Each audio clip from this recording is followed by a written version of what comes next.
Well, Rob Tuvey, some of us, particularly in the press box, are still trying to recover from the drama of the 3-3 draw the other night. From a coaching perspective, what was it like to be a part of? Yeah, I think from a coaching perspective it was a frustrating evening for us. Obviously, to score 3 goals at home, you don't expect to you expect to take 3 points if you score three goals at home. So yeah, overall a disappointing evening for us, especially the manner of the goals that we conceded and that. But some of the play, especially in the first half an hour, was really, really good, and that's something for us to build on. But the main thing now is we have to reflect on what happened the other night and why we conceded the 3 goals like we did.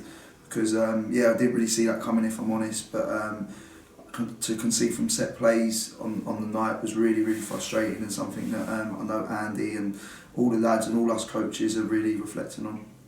So following that, what's been the focus and the emphasis leading up to Portsmouth? Has there been a lot of analysis going on? I think we've looked a lot at ourselves after the other night and gone, well, what was we doing in the previous games where we wasn't conceding goals? What happened the other night? And yeah, I've heard the word complacency being used, but I don't really think that plays a part in this squad. The boys are a really focused group, and I think the other night that it was individuals forgetting specific roles that they have been given, and that's something that we've got to switch on to.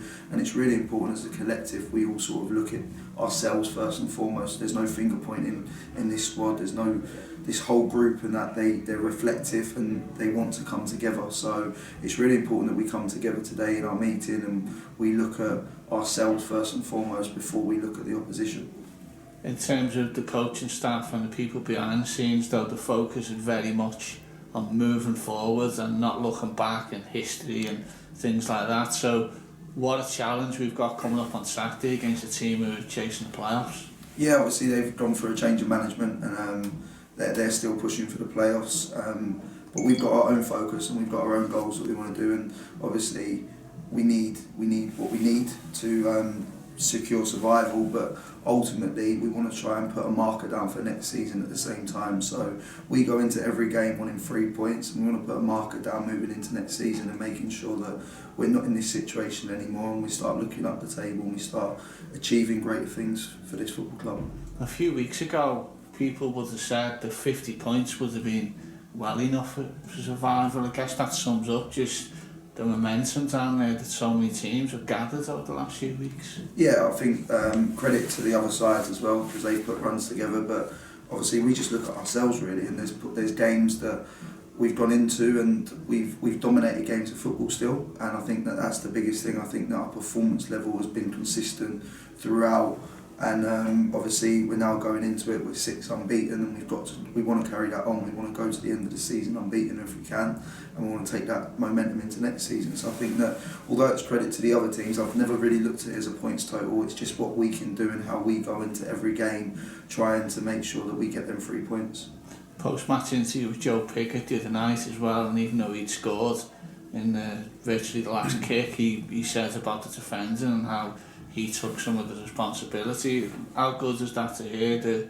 That's the attitude you want from your players? Yeah, 100%. I think everyone has to take responsibility. What we talk a lot about ownership within the room is one of our core values, taking that ownership as an individual and as a team, and we have to look at ourselves first and foremost, as I said, and defending starts from the front, and that's Ollie and Joe and Ryan when he plays as well. That they're the catalyst for everything we do. We want to try and take the game to teams. We want to play on the front foot. We want to be aggressive. So that starts with them, and they've got to be our best defenders out there at times. How are we shaping up in terms of the team news for this weekend? Yeah, no, some promising news. Obviously, we've had Ethan Chislett and Darnell Johnson back out training, so that's really, really good to have them back. This weekend may be too soon for them. There may be a chance, but they trained again today. I think that's their second and third full training session, so really, really good to see them back. But apart from that, just a few bumps and bruises, but we should be all fine for Saturday. Ayub Bassal, who's mentioned by Joe Pickett the other night, he's been going through a different training process, nutrition and things like that, with his fasting. How's it been for him, and what does it say about him that he's still able to produce energetic performances? Yeah, no, it speaks volumes of him as an individual. He keeps it very private to himself, and the work that Chris and Tim have done managing his load and managing his nutrition they've been first class with it, and you'll see the other night, as soon as his time was up for fasting, we was able to get some food onto him and actually some drinks onto him as well. So we're really careful with the way we're managing it at the moment, but all the credit goes to the medical team and the sports science team here, because them guys have really worked hard with Ayu to make sure that his schedule is where we need it to be, and you're seeing that from his performances at the moment. Does it help as well that something he's done through academy years, and you were fully aware of it, wasn't you, from back then? Yeah, obviously we're aware of it. Again, he didn't actually remind us this year, and it shows his character. He just goes about his business. He doesn't like fuss. You probably see that in interviews. He's very mellow, and he's a very private young man. But we know his energy levels are really key to his performances as well. But you can see the way he looks after himself outside of the game as well. You can really see that it hasn't affected him at all. So really, really pleased with him. Just finally, memories from the past there today. 13 years since that memorable AFC Hornchurch game, John Main.